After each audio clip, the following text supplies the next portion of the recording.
今日係喺今集生活最後嘅一日。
早晨啊，各位！今集勁好天啊！早2日係真係落咗48小時嘅雨，所以呢一啲衫呢，我係掛咗基本上3日㗎啦。即係呢一啲衫已經掛咗3日，但我相信今日一定會乾，因為今日真係好好天，同埋我諗今日應該係會乾燥咯。睇下出邊先，哇，好正！大家好，各位早晨！今日呢係我喺今集嘅最後一日。聽日咧就要搭10點鐘，朝早10點鐘嘅新幹線離開金澤啦。咁唔覺原來已經喺金澤嗰度住咗1個月多啲啦。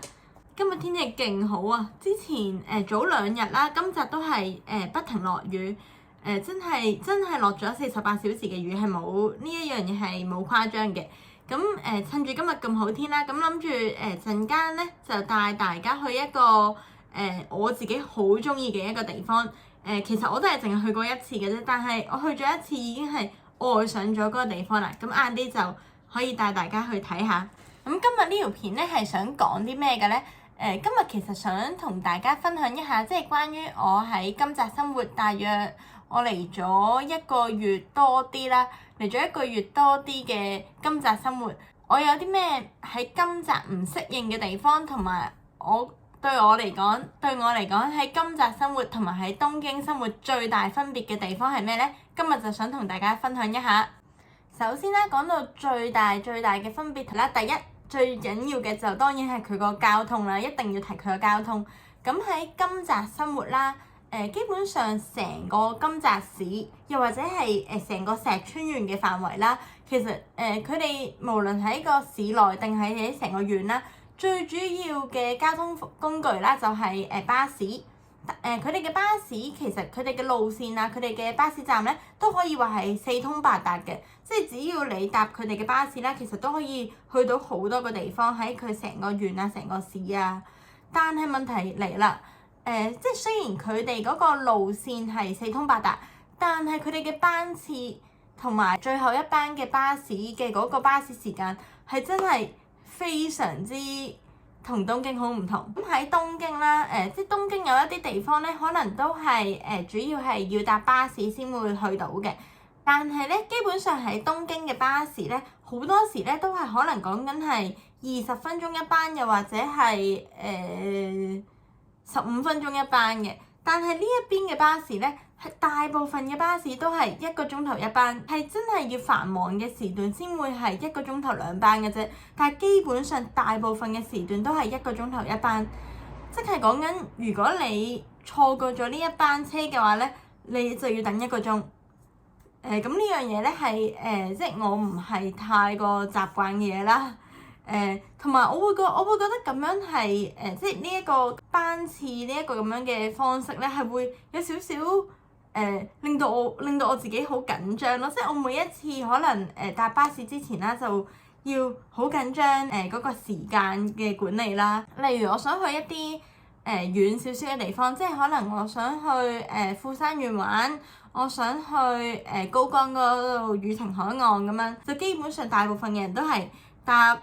搭巴士啦，由自己屋企去到金澤地鐵站，去到金澤嘅 JR 站啦，然後再喺 JR 站嗰度搭電車去其他地方嘅。咁但係問題嚟啦，其實唔單止金澤啦，應該話係日本大部分即係只要係遠離咗東京啊、大阪呢一啲大城市嘅地方啦，其實佢哋嘅電車班次咧都唔係話好密嘅啫，即係都係講緊1個鐘頭一班，又或者係1個鐘頭2班嘅啫。咁所以嗰個時間管理係要提前好耐去準備，真係要去考慮嘅一個問題。例如我要搭呢一班電車，跟住咁我就要考慮下我搭邊一班巴士，嗰個巴士到達電車站嗰個時間可唔可以銜接到嗰一架電車咧？所以係要考慮好多嘢。呢一度嘅交通工具，佢哋嗰個交通班次嘅問題啦，係我自己覺得係同喺東京生活最大嘅分別嘅一個地方啦。第二嘅地方咧，就係佢哋嗰個營運嗰個時間啦。基本上喺東京，即係以我嘅生活模式嚟講咧，我都算係早出晚歸嘅，即係我係就算講緊可能夜翻屋企食埋晚飯先翻屋企咧，都係講緊可能最夜都係8點前食完晚飯，跟住之後就會搭車翻屋企，咁可能翻到屋企都係9點10點前咁樣啦。但係講緊係最夜咯。咁喺東京啦，基本上如果呢一個咁樣嘅生活模式嘅話咧，係完全唔需要擔心嘅。但係喺呢一度咧，呢一邊嘅巴士咧，大部分即係如果佢嗰個路線唔係講緊市中心嘅巴士嘅話咧，大部分都係最後嘅一班巴士係講緊6點或者7點。即係如果有陣時我想喺城市嗰度食晚飯，食完晚飯先翻屋企嘅話咧，其實係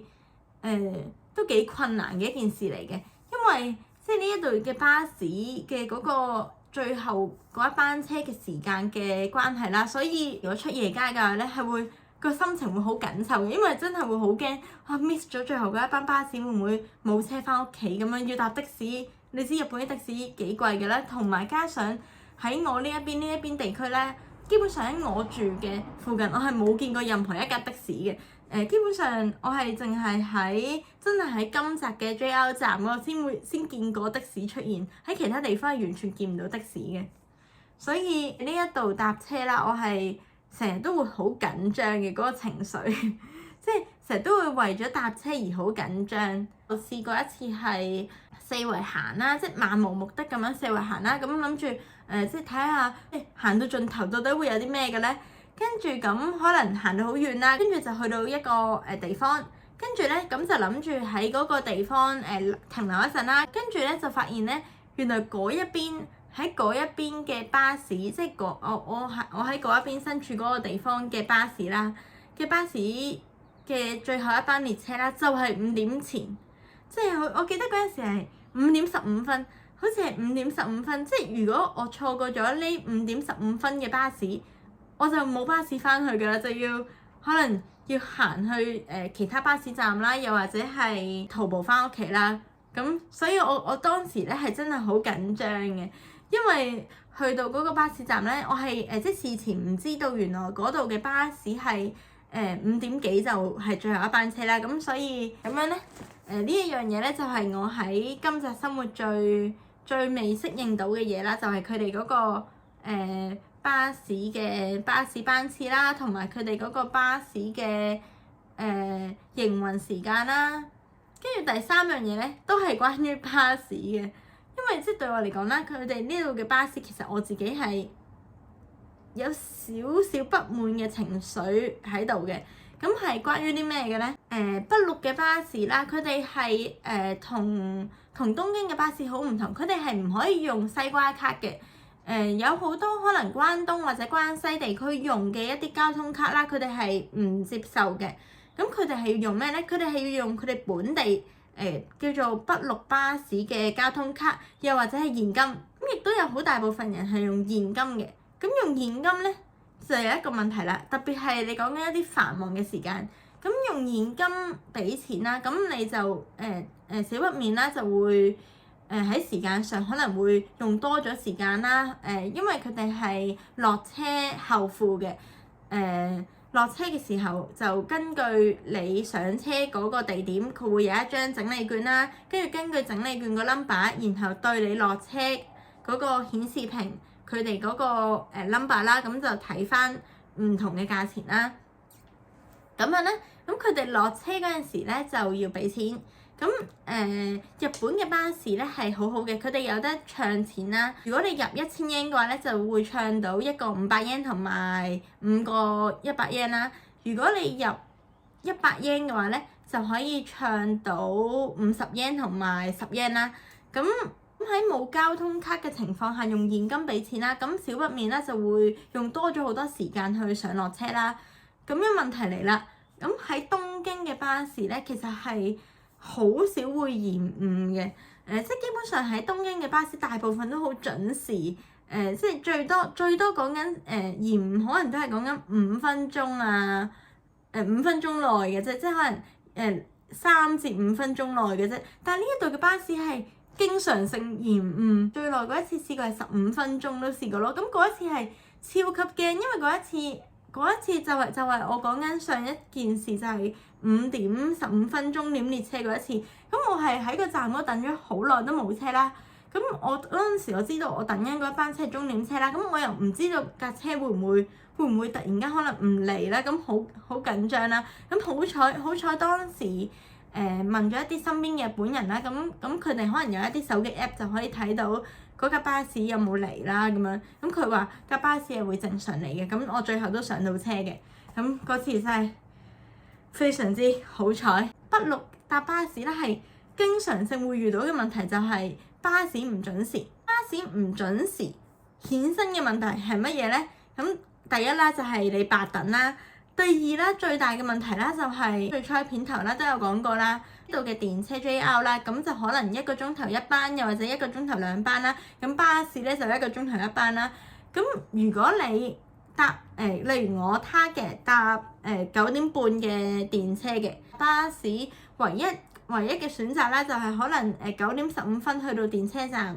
咁我咧就要搭嗰一架巴士啦。咁如果架巴士延誤嘅話，其實好大機會會導致我需要搭嗰架 JR 會趕唔切，咁我就要可能要等40分鐘或以上嘅下一架 JR。咁所以我對於呢度北陸巴士不滿嘅情緒就係呢一樣嘢啦，就係佢哋經常性延誤嘅呢一點啦。跟住有一次啦，即係最初嚟到金澤生活嘅頭嗰可能1-2個星期啦，咁嗰陣時係不停落雪啦。跟住咁有一次又係巴士延誤，跟住咧嗰一日仲係要係好大雪啦。咁我同埋我前面嘅一個婆婆啦，咁一齊喺度等巴士啦。跟住非常之大雪咯，跟住差唔多嗰次真係等咗10分鐘先有巴士咯，係勁大雪咁樣，成把遮上面已經係鋪滿晒積雪咯。咁第二樣嘢啦，就係金澤生活出入嘅嗰個費用啦，即係交通費啦。咁之前都有講過啦，喺金澤生活最主要係用巴士嚟作為交通工具㗎啦。但係佢哋嘅巴士收費嘅方式係根據 area 嚟收費嘅，而唔係距離收費嘅。例如我而家住緊呢一個站啦，叫做 A 站啦。咁我喺金澤 JR 喺金澤 JR 搭到去 A 站咧嘅收費咧係260 yen 嘅。咁大約20至到30分鐘左右嘅車程啦。咁如果我喺兼六園，如果係兼六園嗰度上車咧，兼六園同埋我呢一個 A 站嘅距離咧，大約係講緊10分鐘嘅車程，10分鐘嘅車程，但係個收費都係一樣260 yen 嘅。原因係咩咧？原因就係因為我呢一個 A 點，佢嘅位置就係需要260 yen，所以無論你係喺金澤站出發啊，定係喺兼六園出發啊，價錢都係一樣，都係要260 yen 咯。唔知大家明唔明咧？如果講得有啲複雜嘅話咧，咁大家可以睇下呢一張圖，可能會清晰啲。咁樣咧，呢一個就係佢哋嘅收費方式，所以即係對我嚟講啦，我自己就覺得佢哋呢一邊嘅巴士嘅嗰個入場券咧，其實係貴啲嘅，因為即係例如你喺東京講緊搭 JR 嘅入場券啦，最平我記得係以前我留學嗰陣時係140 yen 起跳嘅，而家好似係150 yen 起跳。咁例如我喺山手線可能搭2-3個站咧，都係講緊150 yen 嘅啫。但係喺呢一度啦，基本上你搭一個站嘅巴士啦，已經係講緊210 yen，因為呢度嘅巴士係210 yen 起跳嘅。咁我自己會覺得呢一度嘅出入嘅交通工具係比較貴啲啦，而且例如我喺金澤生活啦。咁因為我都生活咗成個幾月啦，咁我就成日都會好想發掘下有冇一啲即係周邊嘅地區啊，都會好想去體驗一下，即係去旅遊一下啦。加賀啊、小松啊、白山啊嗰一類型嘅地方咧，其實我自己都係好有興趣嘅。但係基本上，例如去過一啲地方啦，我就需要喺我呢一度搭巴士啦，去 JR 站，然後再喺 JR 站嗰度可能喺 JR 站搭JR， 跟住去到嗰一個站啦，再需要搭當嗰一個站嘅巴士先可以去到我想去嘅地方嘅。咁樣計起嚟啦，即係咁樣計起嚟260，跟住可能呢一度就400，跟住嗰度咧就300咁樣。咁其實一程車已經係講緊1000 yen 噶啦，咁來回嘅話咧就講緊2000噶啦，咁所以我覺得交通嘅嗰個價錢咧係有少少規限咗出入嘅，我自己即係呢個係我自己嘅嗰個諗法啦。第3點就係關於佢哋嘅餐廳啦。咁樣咧點樣講好咧？嗱，佢哋呢一邊嘅餐廳咧，金澤係真係出咗名，係喺北陸地區嚟講首屈一指嘅美食之都嚟嘅，有非常之多海鮮啊、水產啊、壽司啊，非常之多出名嘅壽司店啊，呢一類型嘅餐廳嘅係非常之多嘅。喺市內啦，基本上係壽司店同埋刺身檔嘅，你可以揾到呢兩類型嘅餐廳係非常之多，同埋佢哋嘅能登牛等等嘅呢一啲特色食材嘅專門店咧係非常之多嘅。咁但係咧即係講緊嘅呢一啲餐廳大部分都係比較貴價嘅餐廳啦，即係對我嚟講啦，又或者係對於日本本地人，其實佢哋都係咁樣諗噶啦，即係呢一類型其實算係一個貴價嘅餐廳啦。咁你唔會咁，如果你真係講緊，即係例如你旅遊嘅話，可能你一個星期咁樣，咁你日日食嗰一類型嘅餐廳，咁就冇乜問題啦。但係如果你係講緊好似我呢一啲咁樣喺日本長期居留嘅話咧，咁你日日食嗰一類型嘅餐廳咧，咁就好似有啲感覺，有啲離地咯，我會覺得。去開東京大阪嘅朋友啦，咁應該都會發現㗎啦。基本上東京大阪啦，你想揾一間Sukiya 啊、Yoshinoya 啊、Katsunoya 啊、松屋啊、Matsuya 啊呢4大樣嘢啦，呢3大間牛肉飯啦，基本上係度度都有嘅。咁佢哋都係基本上可能講緊係800 yen 已經可以解決到一餐飯嘅呢一啲廉價餐廳啦。咁呢一類型嘅廉價餐廳咧，喺成個金澤喺金澤市啦，喺成個金澤市嘅範圍係極少，係超級少。即係相比起喺東京，可能你喺東京每一個站都會有呢一類型平價餐廳嘅存在㗎嘛。咁但係喺金澤市呢一類型嘅餐廳係極之少。所以我係我自己會覺得啦，喺金澤生活啦，佢哋嗰個食嘢嗰個餐廳嘅選擇咧係比較唔係話選擇少，而係嗰個選擇嘅種類係真係冇咁多嘅。所以其實我見到好多本地人即係呢一邊返工嘅打工仔啦，佢哋係真係會好多時係喺便利店嗰度lunch time 喺便利店可能買飯團啊、買便當啊、買杯麵嘅，我係真係見到非常之多嘅。如果 lunch time 嘅話，咁所以對我自己嚟講啦，我自己就會覺得喺金澤生活嘅話咧，佢哋嗰個飲食嗰個費用咧係比較高嘅，我自己覺得。第四樣嘢，最後一樣啦，就係佢哋嘅天氣啦。咁喺金澤啦，咁金澤石川縣，基本上石川縣啦係日本最出名年間降雨日數最多嘅地方之一，係即係出晒名㗎啦。陰天嘅日子多啊，落雨嘅日子多啊，潮濕天啊，冬季嘅話咧就經常落雪啊，咁係真係嘅呢樣嘢。咁即係本身咧，其實嚟之前咧都已經知道呢個事實㗎啦，但係嚟到之後先至發現，原來係真。即係點樣講好咧？即係可能嚟之前咧會有少少可能心存僥倖啊嘅感覺啦，跟住嚟到之後就發現，原來係真係㗎喎，同埋呢一啲天氣其實係講真係會有少少影響日常生活嘅。原因係咩咧？例如你長時間落雨啦、潮濕啦。如喺屋企嘅話咧，你就可能會少啲機會開窗啦。咁俾大家睇下。咁而家大家見到啦，我係基本上開晒所有，已經係開晒所有嘅窗㗎啦，可以開嘅。咁呢一度開咗窗啦，跟住其實我就算連呢個，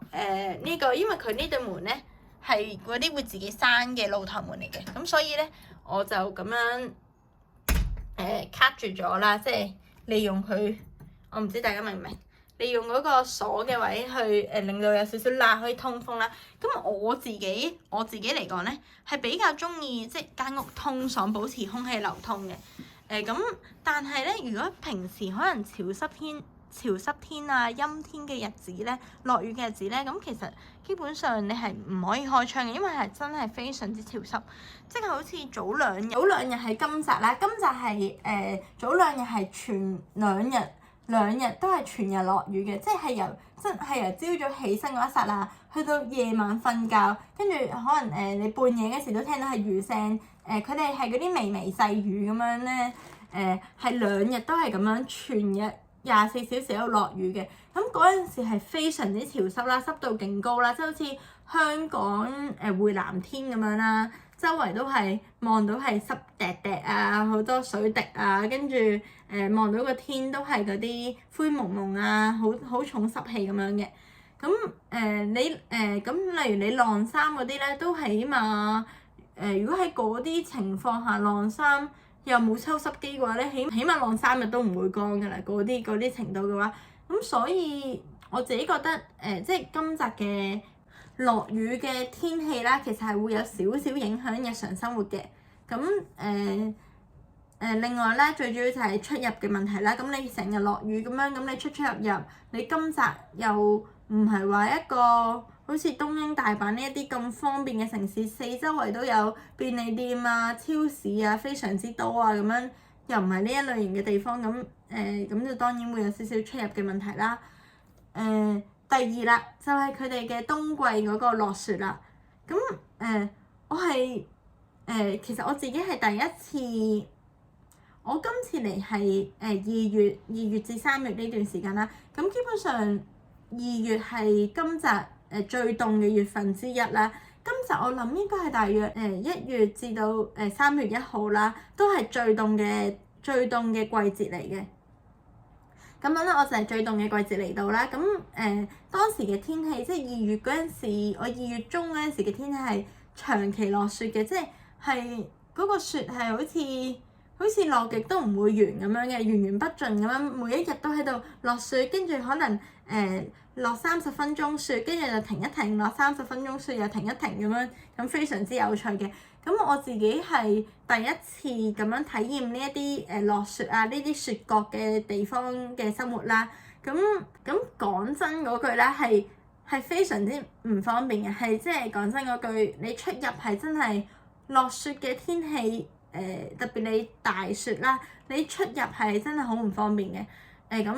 首先即係條路難行啦，咁就算你着咗雪靴都好，都係難行嘅。原因係因為喺金澤啦，佢哋嘅雪係不停落，亦都不停溶嘅，不停落、不停溶、不停落、不停溶。所以地下嘅雪啦所以地下嘅雪係凹凸不平得嚟啦，佢亦都係好濕、好濕、好滑嘅。所以係就算你着咗雪靴，其實都比較難行嘅。咁第三啦，就係因為你落雪啊嘛，咁特別好似我而家住緊嘅呢一啲地方咧，係即係距離金澤市中心有少少距離嘅地方啦。咁佢哋並冇話行人路係會好多行人路都會鏟雪嘅。咁大部分嘅行人路咧，其實都喺最大雪嗰幾日咧，都係鋪滿積雪嘅。咁所以係非常之影響出入。好啦，完啦。好啦，大致上咧就係呢四樣嘢啦。咁其實都講咗好多，大致上就係呢四樣嘢，就係我暫時喺金澤仲未話好適應，又或者係應該咁樣講，係我嚟到金澤先至知道嘅一啲生活唔同地區嘅一啲生活習慣啦。咁好啦，咁我哋晏啲整裝待發，就帶大家去睇下，趁今日咁好天，帶大家睇下我最中意嘅一個地方，一個秘境。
櫻花同埋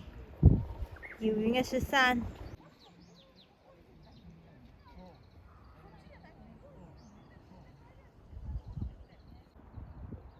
而家大家見到咧，遙遠嘅呢一個位置咧，就係日本海，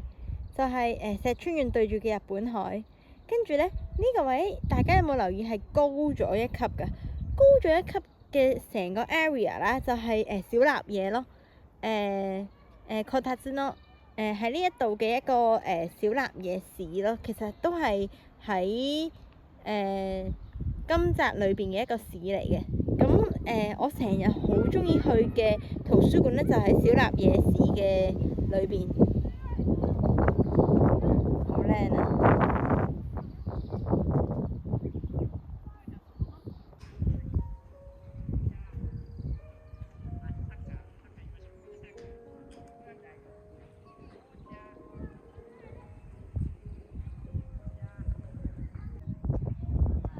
唔知大家覺得呢個地方點？但我自己係好中意呢一個地方，因為我覺得係非常之舒服，同埋好似同呢個世界好接近㗎，好自然啊！呢一個地方。